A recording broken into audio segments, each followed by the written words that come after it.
Hello everyone, this video is one that I've been thinking of making throughout this entire ordeal. Now, I did upload a video about this before, but it was pre-explosion of all the drama, and also was more about the evidences that were presented until then against Garam, rather than my own take and opinions. All I said was that it's best to stay neutral and bat out. But now that this issue has been able to sit in its filth for a while and really stew into an entirely pungent crap, I'm here to poke at it, respectfully. If you think this video is going to go through proofs from years ago to see if Garam really is or not, or bring up details from middle schoolers' lives and conflicts and pretend like it's in any way relevant to who they are today, you're wrong. I'm just here to expose the real villain in this entire ordeal. Is my video going to solve this issue? No, it's not. And at least I know that, because the way some of y'all comment on this issue really makes me think that you truly believe that your opinion on this case actually matters. But I'm getting ahead of myself, so stay tuned to see who it is. Was it the Accuser? Was it Garam? The companies? You'll see. Let's treat this case as a real whodunit with your special detective, me. So let's start off with the suspects. Starting off with the company, or in this case, companies. A lady could push a child in Michigan and somehow y'all would still find a way to blame it on HYBE. This consistent blaming everything on HYBE is getting a bit old, and that's coming from me, someone who would literally stub my own toe 100 times before defending a K-pop company. And trust me, I have plenty of criticisms for HYBE, but in this case, it must be said that the reason most people go after HYBE is due to jealousy relating to their huge success. And the comments make that pretty clear, which is why Source Music is barely even mentioned. Regardless, let's talk about how both the companies handled Garam's issue. At first, they did what most companies do when bullying scandals come out: investigate. Now, of course, we do not have access to how thorough or invasive this was, but from the few clues and insights we've gotten, they did contact the school to find out what actually happened. All of this doesn't happen in a day. They have to make sure all of these issues are handled in a legally safe manner. They don't want the school or any witnesses to feel like they're being intimidated or silenced by a large company. And also so that neither Garam nor serrafim nor any others affiliated with them have their images affected. Moreover, this issue is not from a week ago. It has been years, and it takes time to pinpoint what exactly happened, but the public wasn't having any of it.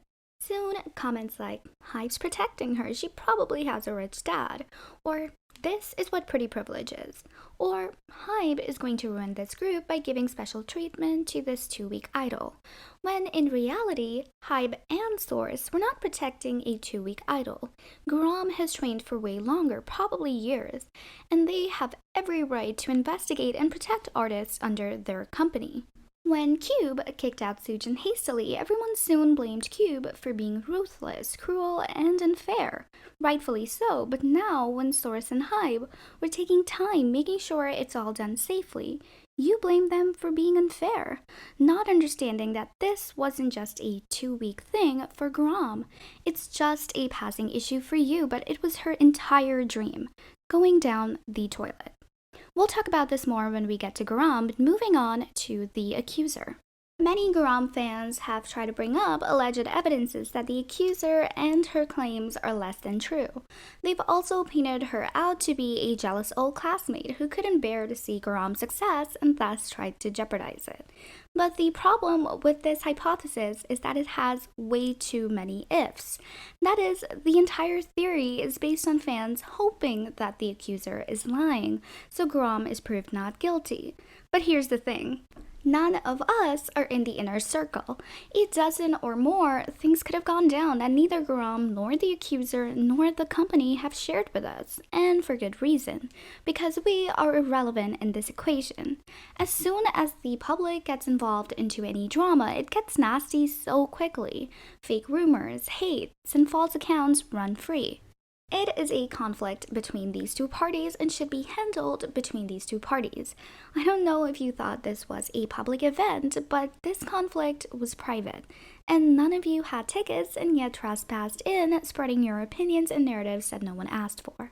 You don't know what the accuser or victim, however you want to see it, you don't have any idea what their backgrounds are, what they went through, how things transpired. Cases like this are never black and white, or one side being completely innocent and the other at fault. These are complicated events that took place between them, and when there are already so many tangled strings, do you really think coming in with your own yarn of drama is going to help? Next, Garam, the focus of all the hate. I just want to start off by saying that I do understand that scandals are taken very seriously in Korea, as manners are a huge part of your public image when you're an idol, and some backlash was to be expected. And also, as someone who has also been bullied, I do understand the long-term effects and its severity. So I'm not excusing any such behavior, but God, she's 16. This all happened when she was in middle school, I believe, and trust me, I know tweens can be ruthless, and I understand that bullying doesn't have an age, but growing up and changing also doesn't. I would also hate to see my bully pretend to be nice when they aren't, but an apology and acknowledgement that they've changed in private would be all I need. I honestly wouldn't want anything more to do with them. I don't think ruining her life makes me any better than her. Also, personally, I would never make it a public issue because knowing how disgusting the internet is going to keep me tangled up in this mess for a long time. And why would I want that? But of course, that's just me, and I understand that sometimes making an issue public is the only way to get someone's notice. The only one here who is allowed to hate Garam, really hate her, is anyone she allegedly bullied. They're the ones that actually know what happened. But netizens went so hard on her before even realizing what the circumstances were, what her actions were, and how severe it was.